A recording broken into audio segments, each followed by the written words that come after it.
high right now. I've seen some swirls up top, but if there's some bait fish coming up high, then I want to try to run a lure up in the water column through here.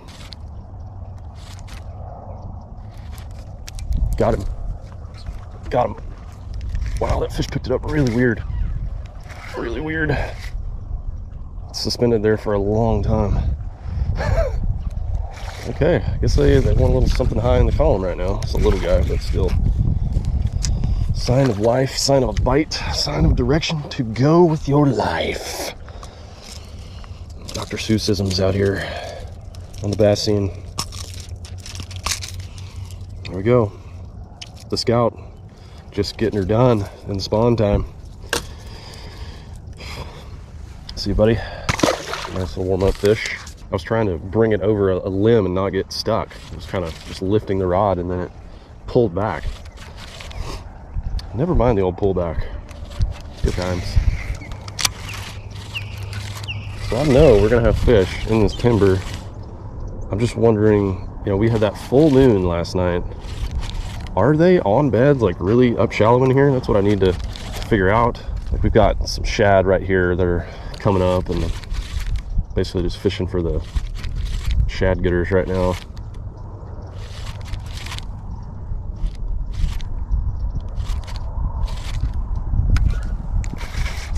There she is. There she is, like it's a mondo. No, but I'll take you. Oh man, jerkbait's just, it's a crusher. It really is a crusher. Speaking of crushers, this fish has got it 3 ways to Sunday. You know, when I first saw this color in the Scout, I was like, I don't know if I'll ever throw perch, but it is a really good color, honestly, here where I am. Probably anywhere in the south. It's got that green back and a pearl belly, a little translucence right there, and some reflectance, but it's just like little perch lines, little fire tiger lines. But honestly, I've caught fish on it on so many lakes. It's one of my favorite colors in the Scout now. All right, I gotta do it. I gotta pick it up again, y'all. 3/8 ounce juicy jig, cowboy crawl, and I got a bandito bug, side pinchers cut off, split the tails. All I'm missing is a little chartreuse there. So this is a casting style jig. With a casting style jig, it's really versatile. It'll sit on the bottom. Your tails can stick up like that because it's got a flat spot on it right there. But it's also got a keel right here, so it'll come through cover as well. It'll bounce off cover. It's got a low profile line tie. Good weed guard, so you can fish it in heavy stuff like this, but also let it sit on the bottom in those root systems, and it's not gonna, you know, fall over nearly as much as like a straight up flipping jig. I was explaining the jig and literally just got a bite. And it felt tasty. A lot of fish in here, just a lot of fish in the timber in this lake, but my gosh, really dropping the baits a lot.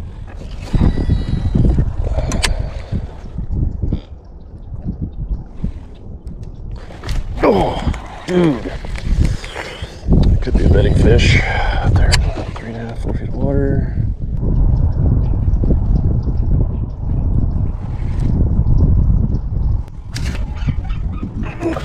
Oh, jeez. Barely picked it up. Oh, you got destroyed by that hook set, dude. Apologize. Actually, I didn't rip him up too bad. Whew, that was nice. Fish is in 3 foot right there. It was just kind of right in front of me, and my line was just moving. First jig bite, y'all. You know what that means? It's over. I'm done mentally. The power pole's down, and I'm just dragging this really slow, in between stumps as well, not just flipping them. A lot of times, what I find in the spawn is the bass will get on those root systems that run out way far away from the tree, and if you can get 2 good-looking trees, 2 good-looking stumps, oh my gosh, one just blew up right there. If you can get 2 really good-looking ones with good root systems, it's an excellent place to drag your bait through. But if you can get 3, call it the trifecta, that's oftentimes, you know, just like for sure you're gonna get a bite. Like if you have 3 good trees within 5 feet of each other in the spawn, the root systems down at the bottom are going to intertwine and make a really good spot for a fish to have a good hard bottom nest and feel protected on all sides. Man, it's a pretty morning. There's one. God, dropped it. I swear. There's one. Oh, he dropped it. In a trifecta too. In a trifecta. 3 trees. Are you spawning?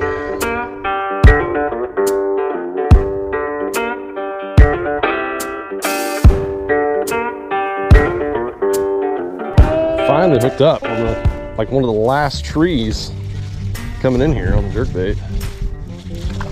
It's not even a whopper, man. Not even a whopper. I mean, fat. You're a fat whopper. You know, that whole area was like 10, 12 foot. And then as soon as I got into like 16, I finally got a bite. A mysterious bite.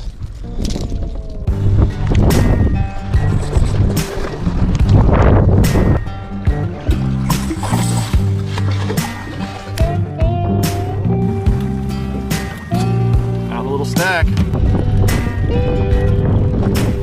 Biggest one so far. Sorry about that, y'all. The GoPro took a dumpster on me. Not the best of angles, but you get the idea. That's 4-pounder for sure. And I've been waiting to throw this on a Carolina rig for a long time. Beautiful fish.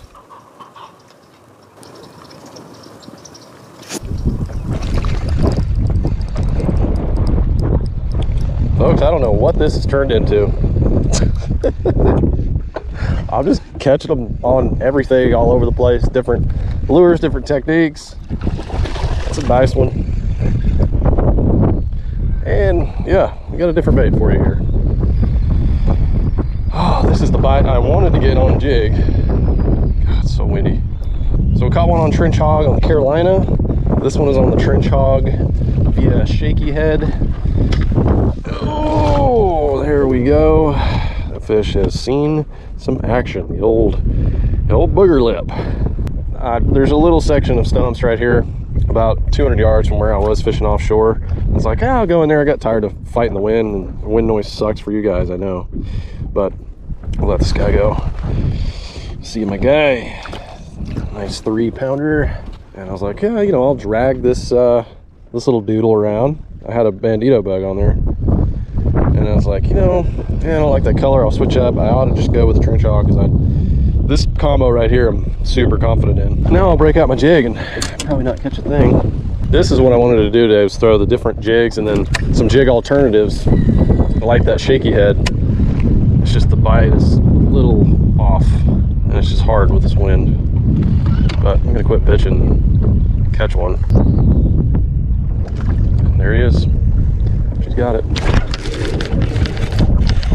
There's a jig bite, yes.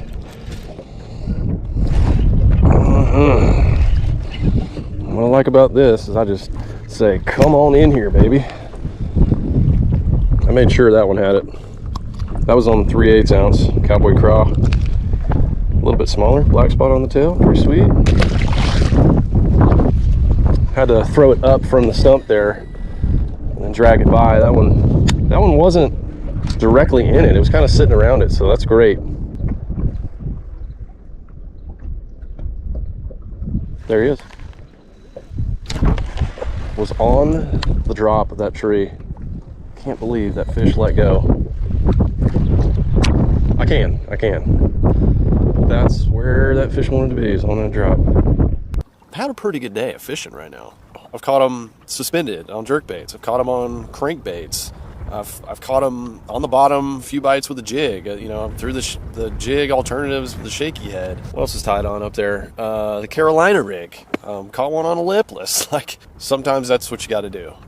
This was not my goal of today's video. My goal was to target fish that are moving up to spawn and post spawn, and hitting those little in and out areas that they like to go to around timber. I had this thing on my mind, and I know some of you have probably gone to bed thinking like, tomorrow I'm gonna go crush them on a fluke, or I know I'm gonna go throw a chatterbait or a crankbait, or for me it's a jig. Like, that's what I think about. And had I not fished yesterday, I wouldn't have had that notion. I would have came in fresh and maybe would have figured something else out even. I woke up thinking, I'm gonna crush them on a jig and I'm gonna catch like a 7-pounder. Just haven't gotten it yet, but I'm kind of being hard on myself. It's a good day of fishing.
Drop it, but I haven't had a fish pick this up yet and drop it. And that one, well, that one dropped it and picked it up again.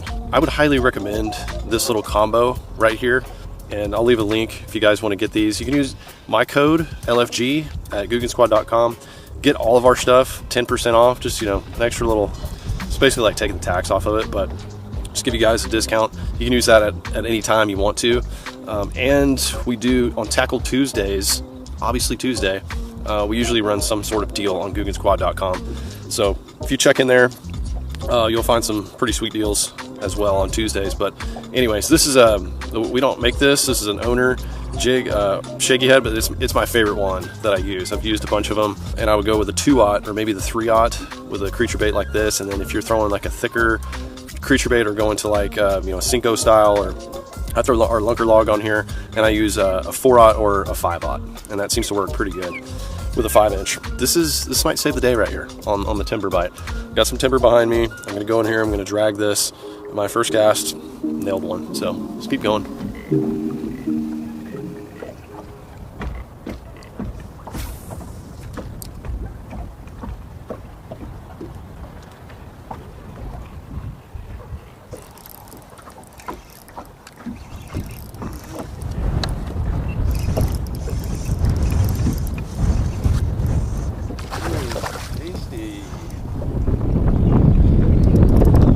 On the wood, another good one.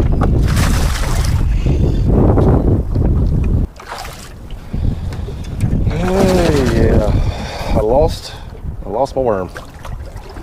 That's okay. I know a guy that makes them. Get all of it out. Get all of it out. Come here. There you go. Nicely done. As soon as I got down there on that wood, just twing. That one's a little lighter, but he's still over 3 pounds. Nice fish.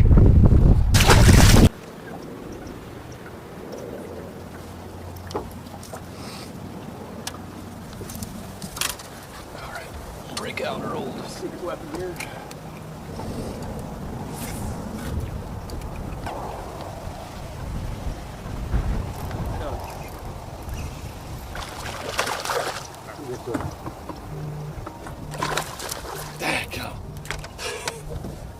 That's unreal, y'all. Throw a jig all through here and then pick this up. Bam. Well, y'all, we're gonna shut her down for the day. Been fighting the wind all day long, and it's time to go rest this body for another dangle, another day. Tomorrow. So I'm not sure what I'm gonna do tomorrow. I may go to another lake. I may stay here if there's a bad cold front coming in. I need to check the weather. I didn't get on the bite that I really wanted to, catching just hog hammers on big jigs. This is what I wanted to throw right here. A and B, 3/4 ounce juice and a 3/8 ounce juice. A couple different trailers, one for hitting the deep wood, One's a little bit more aggressive, and I did get some bites on the 3/8, but you know, some dropped it, and there's others I knew there were fish in the area and they weren't eating it. So I went around the lake. I kind of caught fish everywhere a little bit. It was like a moderate bite. I wouldn't say it was explosive by any means.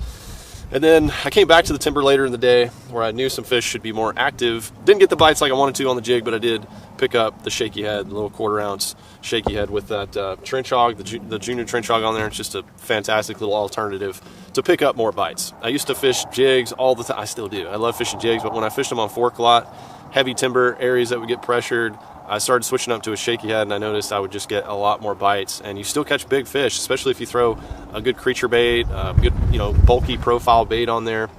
What I love about the trench hog is it has ribs on it, so it looks bigger than what it is, but it's thin. It's like fishing a finesse worm. You get a really good hook set with it. I do a lot of finesse rigging like that, shaky heading and stuff.